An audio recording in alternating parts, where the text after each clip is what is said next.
Flat में आयुषी और पारुल की लाश मिलने के बाद सबको यही लग रहा था कि इन दोनों की हत्या नितिन नहीं की होगी। लेकिन जब थोड़ी देर बाद तकरीबन रात के 8 बजे मतलब 19 जुलाई 2014 रात के 8 बजे जब नितिन की लाश मिलती है, तो लोगों का जो शक होता है वो धरी की धरी रह जाती है, क्योंकि नितिन की जो लाश मिलती है वो गाड़ी में पूरी तरह से जल चुकी थी। तो आखिर इनके परिवार के साथ हुआ क्या है, आइए हम जानते हैं इस क्राइम की कहानी के माध्यम से। तो गुड मॉर्निंग, राम राम, सत श्री अकाल, जय हिंद, जय भारत। दोस्तों आप सब कैसे हो? आशा करता हूँ आप सब स्वस्थ होंगे, कुशल मंगल होंगे और इस नए दिन को नए अंदाज के साथ जी रहे होंगे। तो दोस्तों अगर आप सब मेरे इस वीडियो में पहली बार आए हैं या कह लें मेरे इस चैनल पर पहली बार आए हैं, तो मेरे इस वीडियो को लाइक और मेरे इस चैनल को सब्सक्राइब जरूर कर दें, ताकि आगे मैं जो भी वीडियो डालूं उसका नोटिफिकेशन सबसे पहले आप तक पहुंचे। तो चले दोस्तों, अब देर ना करते हुए इस क्राइम की कहानी को आगे बढ़ते हैं। शाम के तकरीबन 6:45 बज रहे थे। उसी समय नीरज के कॉल पे उनके जियाजी नितिन का कॉल आता है। नीरज जब कॉल रिसीव करते हैं तो उनके जियाजी कहते हैं कि नीरज, मेरे और तुम्हारे दीदी पारुल के बीच झगड़ा हो गया है और हमारे बीच सब कुछ खत्म हो गया है। इतना कहकर नितिन जो है अपना फोन कट कर देते हैं। इसके बाद नितिन दोबारा से अपने जियाजी को कॉल लगाते हैं, लेकिन उनके जियाजी का फोन जो है वो नॉट रीचेबल आ रहा था, स्विच ऑफ आ रहा था। क्योंकि जब उनके जियाजी कॉल किए थे तब वे काफी घबराए हुए थे। इसी के लिए नीरज ये जानना चाह रहा था कि आखिर उनके जियाजी के साथ आखिर हुआ क्या है। इसी के लिए वो बार बार कॉल लगाते हैं, लेकिन उनका फोन नॉट रीचेबल लगने लगता है, इसीलिए वो छोड़ देते हैं। इसके बाद नीरज क्या करता है, इसकी जानकारी जो है अपने पिता जो कि हरियाणा में रहते हैं, रेवाड़ी में, उनको दे देते हैं और सारी बात बताते हैं कि जियाजी ने कॉल किया था और उन्होंने ऐसी ऐसी बात की है और वे काफी डरे हुए थे और काफी सहमे हुए थे, घबराए हुए थे। ये सब सुनकर उनके पिता जो सुरेंद्र है वो भी काफी घबरा जाते हैं। इसके बाद वे क्या करते हैं, अपने बेटी दामाद को कॉल लगाते हैं। जब उनको कॉल लगाते हैं तो उनका फोन भी स्विच ऑफ आ रहा था, नॉट रीचेबल आ रहा था और किसी कारणवश उनसे संपर्क भी नहीं हो पा रहा था। इसी के लिए जो सुरेंद्र सिंह जो है वो भी काफी घबरा जाते हैं और वे नोएडा में उनके एक रिश्तेदार रहते हैं, वो उनके पास फोन लगाते हैं, क्योंकि वे उस वक्त अपने बेटी दामाद के घर से काफी दूर थे, इसीलिए उनका उस समय जाना असंभव था। इसीलिए वे उनका एक रिश्तेदार सेक्टर नोएडा में रहते थे, उनके पास कॉल लगाते हैं और सारी बात बताते हैं और कहते हैं कि आप प्लीज वहां पर जाकर एक बार देख लें कि मेरे बेटी दामाद के साथ आखिर हुआ क्या है, क्योंकि उनका फोन भी नहीं लग रहा है। इतना कहने के बाद वे अपने बेटी दामाद का पूरा जो एड्रेस है वो पूरा उनको दे देते हैं। उसके बाद क्या होता है, उनका जो रिश्तेदार है वो उनके बताए हुए एड्रेस पे जाते हैं।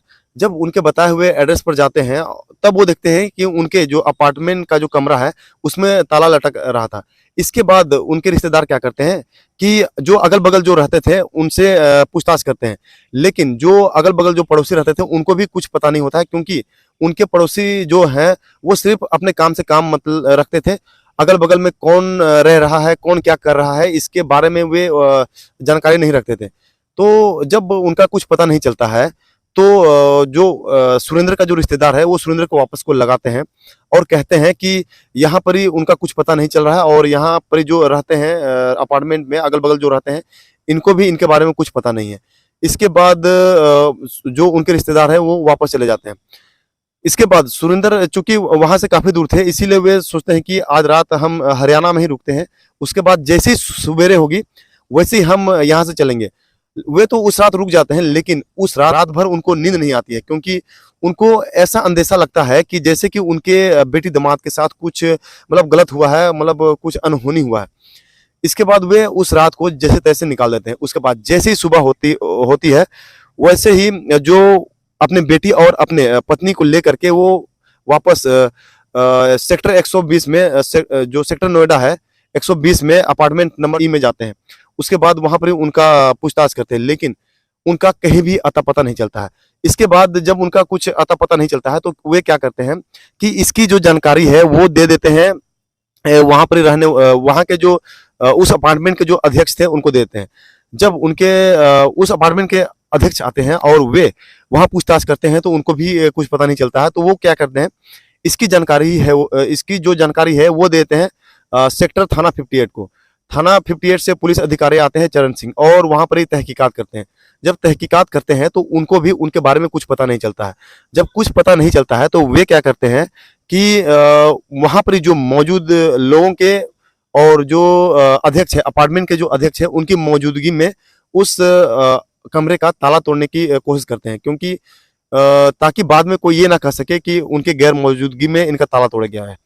इसके बाद उस रूम का ताला तोड़ा जाता है। वे ताला तोड़ते हैं और ताला तोड़कर अंदर घुसते हैं, दरवाजा खोलते हैं, वैसे ही अंदर से एक सड़ी हुई बदबू आती है जिससे लोग काफी घबरा जाते हैं। जैसे वो दरवाजा खोल के अंदर घुसते हैं वैसे ही फर्श पर एक गधा पड़ा हुआ था, उस पे उनकी 4 साल की जो बेटी है आयुषी, उसकी लाश मिली हुई होती है जिसमें से बदबू आ रही थी। जैसे ही सुरेंद्र और उसकी पत्नी वे उस लाश को देखते हैं वैसे ही वे रोने बिलखने लगते हैं जोर जोर से। उसके बाद वे नितिन और पारुल की लाश को ढूंढते हुए जो कमरे की जो लॉबी है वहां जाते हैं। जब कमरे की लॉबी में जब जाते हैं तो वहां पर देखते हैं कि वहां पर ही पारुल की जो लाश है वो कुर्सी में पड़ी हुई है और फर्श पर खून के धब्बे पड़े हुए हैं और जो चाकू भी पड़ा हुआ है। इसके बाद वहां पर ही उनके पिताजी और उनका जो माताजी है वो जोर जोर से रोने लगते हैं। उसके बाद पुलिस उस बॉडी को अपने कब्जे में लेती है और वहां पर ही से जो जरूरी जरूरी जो सबूत है उसको इकट्ठा करना शुरू कर देती है। उसके बाद पुलिस उन दोनों की जो लाश है उसको पोस्टमार्टम के लिए भेज देती है तुरंत। और जो चरण सिंह जो है इसकी जो जानकारी है अपने से वरिष्ठ अधिकारी जो है उस उनको देते हैं और जैसे ही उनको देते हैं वो भी आते हैं और वहां पर ही फिर वो छानबीन करते हैं। इसके बाद क्या होता है कि उनको शक होता है कि क्योंकि वहां पर ही नितिन की बॉडी नहीं मिली थी, इसी के लिए उनको शक होता है कि इन दोनों की जो हत्या है वो नितिन ने ही की होगी। इसी के लिए वे क्या करते हैं, नितिन के जो फोन जो लोकेशन है उनको निकालने के लिए भेज देते हैं और उनका फोन को भी ट्रेस करने के लिए लगा देते हैं। उसके बाद वो वहां से कुछ जरूरी जरूरी जो है सबूत निकालते हैं और कुछ सबूत इकट्ठा करने लगते हैं। ये सब चीज करते हुए तकरीबन रात के तकरीबन 8 बज रहे थे। जब 8 बज रहे थे क्योंकि काफी देर सुबह से शाम तक हो जाती है, फिर शाम से तकरीबन 8 बज जाते हैं वहीं पे। तो वे पुलिस वाले भी उसी अपार्टमेंट में थे, सारे लोग वही अपार्टमेंट में थे। और जैसे जैसे लोगों को पता चला कि उस अपार्टमेंट में दोहरा मर्डर कांड हुआ है, जिसने जिसने ये कांड सुना उसने वो क्या करते हैं, उसी अपार्टमेंट की ओर भागे चले आते हैं और वहां पर काफी भीड़ हो जाती है। उसके बाद पुलिस के बाद थोड़ी देर बाद पुलिस के पास एक कॉल आता है कि सेक्टर नोएडा 0 पॉइंट के पास जो है एक जली हुई कार मिली है और यहाँ पर से एक उसमें एक जली हुई बॉडी भी है। इसके बाद पुलिस क्या करती है, उस कार का जो नंबर है उसको ट्रेस करती है, तो पता चलता है कि वो जो कार है वो नितिन रोहिला की ही थी। इसके बाद पुलिस वहां पर जाती है और मशक्कत से बुझाती है और वो बॉडी जो है वो काफी एकदम ज्यादा जल चुका होता है। इसके बाद क्योंकि वो जो बॉडी थी वो नितिन की ही लग रही थी, क्योंकि गाड़ी नितिन की थी, इसी के लिए उसके मतलब जो पुलिस क्या करती है, पुलिस उनके जो पिताजी हैं, नितिन के जो पिताजी हैं और जो उनके जो भाई हैं उनको बुलाते हैं। जब उनको बुलाते हैं और वे जब आते हैं तो जो नितिन के जो भाई हैं वो जो बॉडी का शिनाख्त जो है वो नितिन के तौर पे ही करता है। इसके बाद पुलिस भी उस बॉडी को अपने कब्जे पर लेती है और कब्जे में लेने के बाद उसका डीएनए टेस्ट के लिए वो भेज देती है और उसको भी पोस्टमार्टम के लिए भेज देती है। इसके बाद पुलिस क्या करती है, जो पुलिस ने जो कॉल डिटेल निकाला था वो पुलिस के पास आ जाती है, जो नितिन का जो कॉल डिटेल था कि नितिन ने आखिर ये ऐसा क्यों किया और किस लिए किया और उस दिन नितिन कहाँ कहाँ गया, ये सारा जानकारी निकालने के लिए उन्होंने उसके जो मोबाइल को जो ट्रेस में लगा दिया था, उसका लोकेशन था वो पुलिस के पास जो आ चुकी होती है। इसके बाद पुलिस के पास पत्नी और उसकी जो बेटी है उसकी भी जो पोस्टमार्टम रिपोर्ट है वो भी आ चुकी होती है, जिससे पता चलता है कि जो आयुषी की जो हत्या जो है वो सांस रुकने से हुई थी, क्योंकि उनके नाक और मुंह को बंद कर दिया गया था, जिससे उसकी बेटी आयुषी की मौत हो जाती है। और दूसरी बात ये होती है कि जो उनकी जो पत्नी थी पारुल, उसका जो हत्या जो है उसके हाथ काटने के बाद हुए थे और क्योंकि वहां पर ही काफी ज्यादा ब्लड फैला हुआ था, इसीलिए यही पता चलता है कि उसकी जो हत्या जो है वो चाकू से ही हुई है। इसके बाद जब पुलिस नितिन की जो कॉल डिटेल है उसको जब निकालती है तो ये पता चलता है कि जो नितिन जो है नितिन का जो पूरा लोकेशन है, लाइव लोकेशन जो है वो वहीं का दिखा रहा था, उसी अपार्टमेंट का दिखा रहा था। 16 जुलाई से लेकर 19 जुलाई तक नितिन वहीं पर ही था और वहां से एक बार से वो अपने ऑफिस गया था और ऑफिस में 16 या 17 जुलाई को उसने ये कॉल करके कहा था कि मेरा तबीयत खराब है और मैं ऑफिस नहीं आ सकता। तो ये था उसका जो लाइव लोकेशन का।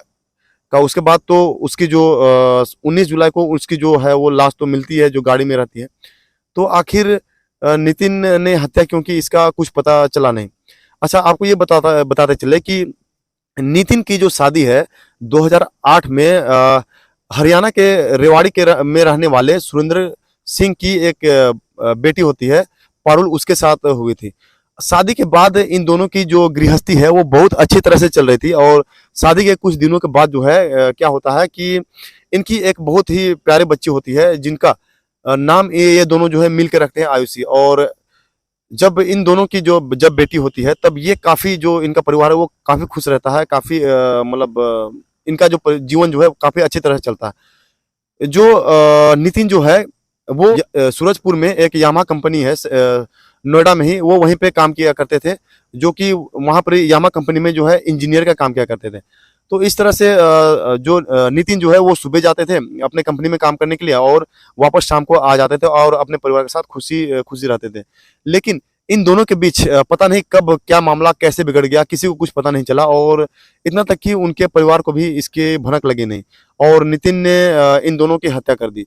तो दोस्तों, ये थी आज की कहानी। आप सभी को कैसी लगी कमेंट बॉक्स में जरूर बताना। अगर आज की कहानी आप सबको अच्छी लगी हो तो मेरे इस चैनल को सब्सक्राइब और मेरे इस वीडियो को लाइक करना, ताकि आगे मैं जो भी वीडियो डालूं उसका नोटिफिकेशन सबसे पहले आप तक पहुंचे। तो चलिए दोस्तों, अब देर ना करते हुए इस कहानी को यहीं पे विराम देते हैं, और मैं मिलता हूं नए कहानी के साथ, नए क्राइम की कहानी के साथ, नए दिन के साथ। तब तक के लिए जय हिंद, जय भारत।